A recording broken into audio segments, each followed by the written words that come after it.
Records in other towns in central Siberia also noted the appearance of an unusual phenomenon on June 30th, 1908, a phenomenon that was observed and heard by thousands of people throughout the huge territory of Siberia. Eyewitnesses told of a blinding flash of light over the taiga and a powerful gust of air, indications of a highly unusual cosmic event. Kulik attempted to pinpoint the location of the suspected meteorite fall in the area of the river Podkamenia Tunguska, and his preliminary investigations suggested an event of significance to scientists throughout the world.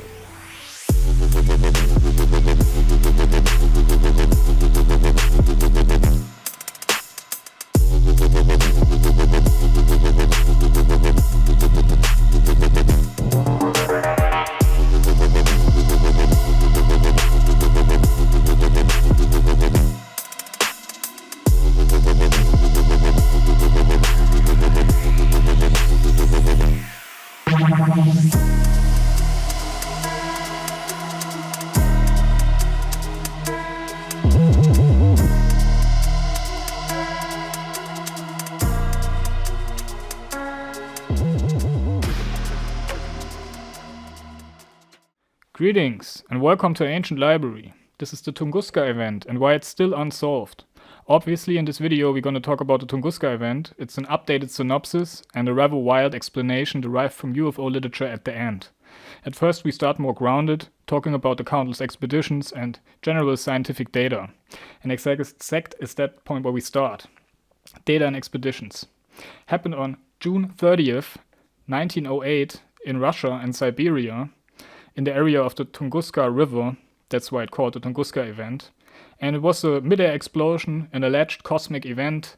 Witness testimony, they saw a flying fireball or stuff like this in the area around this time and space where this cosmic event allegedly happened.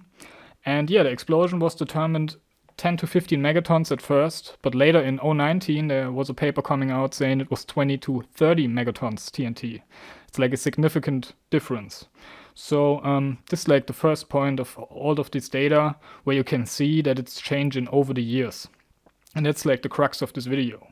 Because the question in the title is why it's still unsolved after 100 years. In the end of this video, in the epilogue, I'm trying to answer this question. And yeah, just a quick overview here intersection.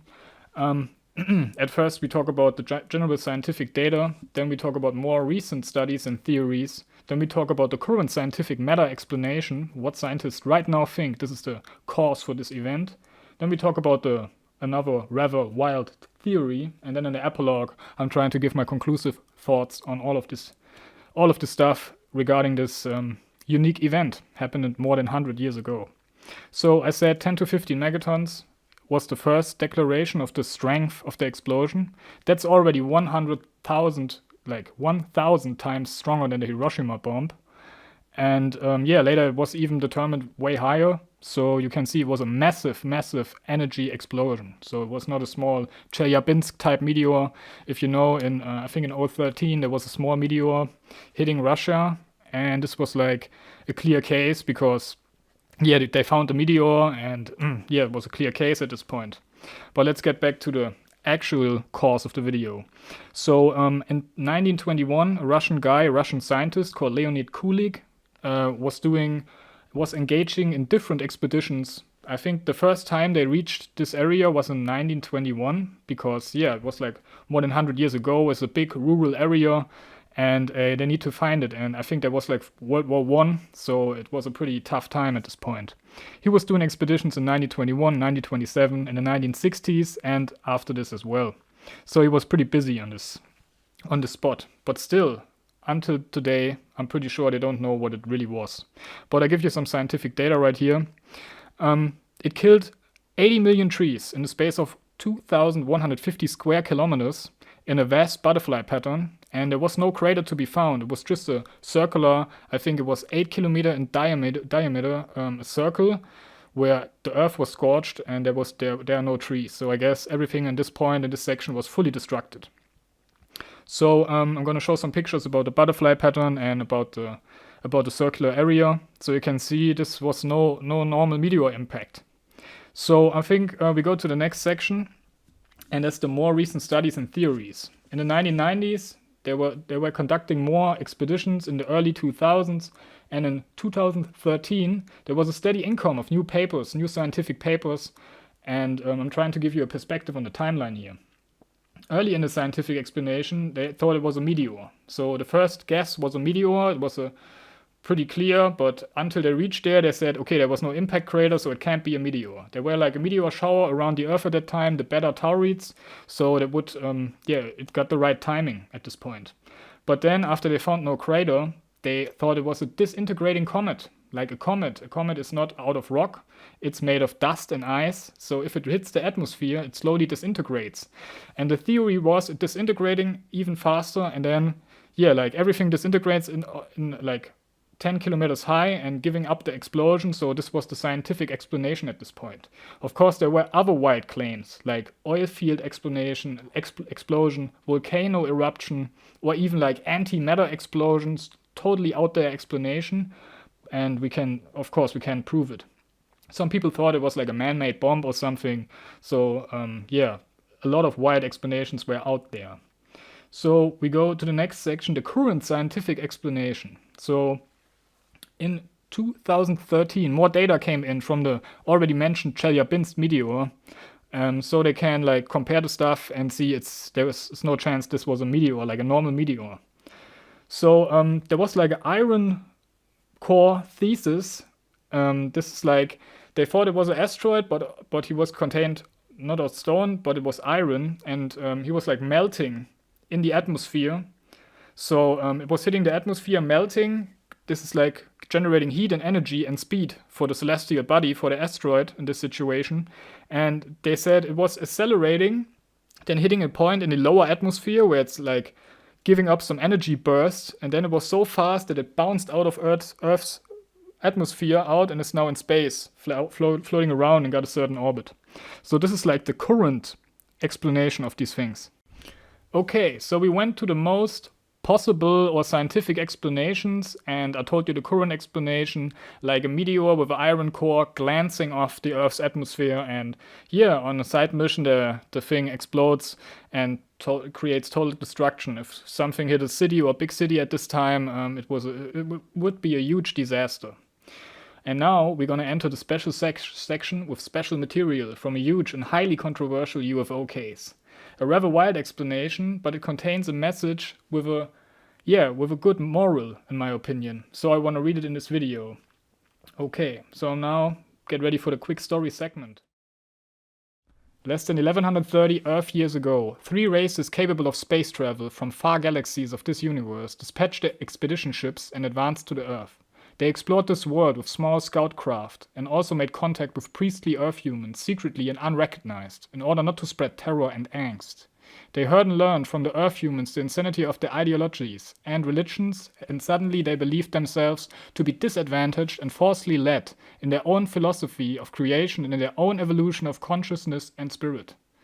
As a life form, still very spiritual, underdeveloped in consciousness, the Earth humans were able to throw these foreign life forms into doubt and to sow discord among them. Yet, was that any wonder then, if it is considered that very highly developed life forms from foreign galaxies visit the Earth, and on here suddenly are instructed that they, a race which has developed very far, are to have been disadvantaged by creation, because allegedly creation personal made itself known to a very still underdeveloped race, and they themselves, as a much higher life form, were passed over.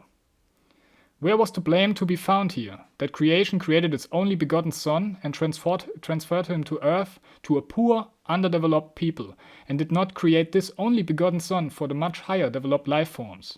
Thus this insane information was spread on 3 distant worlds and announced to the races which had for thousands of years lived in peace, love, and in complete harmony among themselves, and with all life forms, with all other life forms. The insanity of the terrestrial religions was taken up by scientists, and further expeditions were sent to Earth in order to work for years to investigate all required religious facts.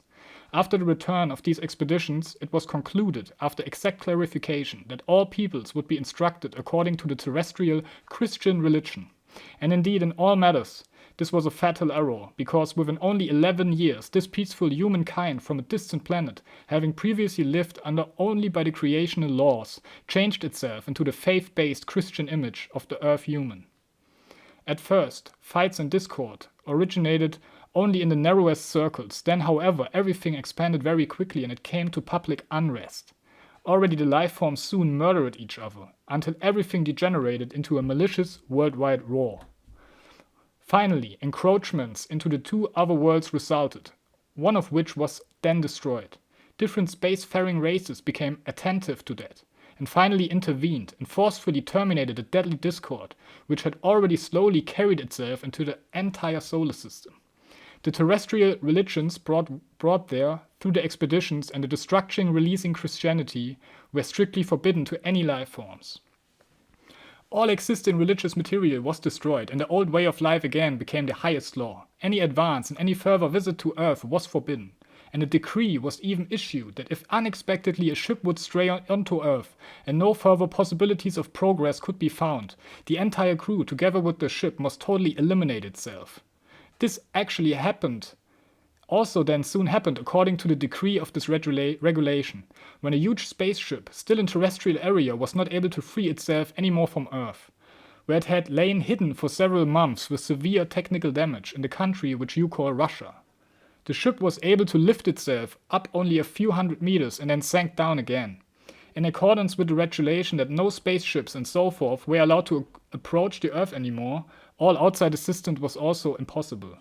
Other races from outer space stationed on Earth were, on the other hand, forbidden to bring the damaged ship assistance because among the crew a terrestrial epidemic had broken out, which was very dangerous for this life form.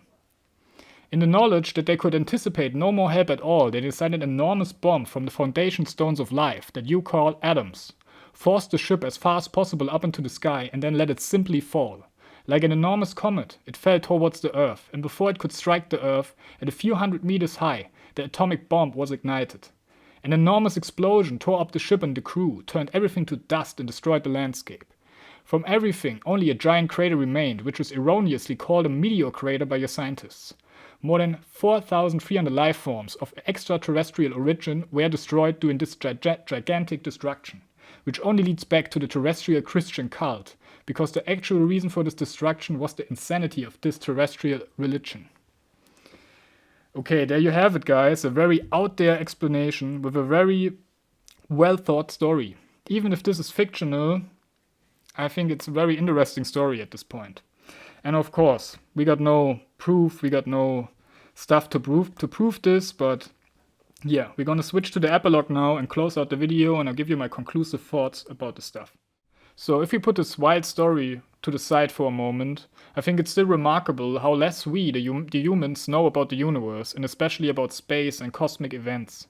Everything we know, basically we say we know it, but it's all raw estimates of things, and like you see on this event, on this situation, you can see it can change every year, every 10 years, and I bet this thing is gonna change a lot more. So I was bringing in this wild story. Some people will think it's totally bullshit, and I'm okay with that. But I found the moral of the story is pretty nice. And yeah, to close out the thing about the Tunguska event, the question of the title was, why it's still unsolved? And I think the answer is exactly this. We think we know everything. We think we know so much about space and about cosmic events, but the truth is it's all raw estimates, and yeah, it breaks together pretty easily, and we get more scientific breakthroughs, more knowledge, more tech, or even other events where we can benchmark things or compare things, and then we get more intel and we know more in the future. So I think it's only an example for many things where we think we know stuff, but we don't know it really. It's just a raw estimate. And now I want to lose a few words about the story and where the story is coming from. This is only 0.1 at max % of the content of this UFO case. I'm talking about the BMC. If you want to get some information about this case, I'm going to put a card in the corner right now, and I'm going to put the link in the description. I done a huge video, 2.5 hours, about this case, and my next video is going to be the second part for this, a second foliant, which will be got similar length, and where I will close out the whole case. And don't get me wrong, I'm not a guy who's believing in this stuff blindly. I'm not a guy who's thinking this is all real and trying to start a religious cult or something like this. It's exactly the opposite. I just want to dissect this case and maybe eventually want to free people from a false belief, or even want to free other people from a false belief, and if there's some substance on the thing. I just want to mention one more sentence about the case, and that's, in this case, you can find information about the universe, about creation, about stuff like all we want to know. In this case, he's claimed he knows there's different universes, different information, and if the time progresses and we get more and more smarter, we will someday know if this guy is speaking the truth or if it's all schizo rambling and it's all just, it's all just creative, fictional stuff to bound people with a wild story. And yeah, that's all I'm gonna say. So watch out for my next video. It's gonna be a long one, it's gonna be a big one. And thanks for watching this. Let me know your thoughts in the comments. What do you think is the cause of this event and why it's called still an event? I just want to know your opinion, guys. So thanks for watching and see you next time. Bye.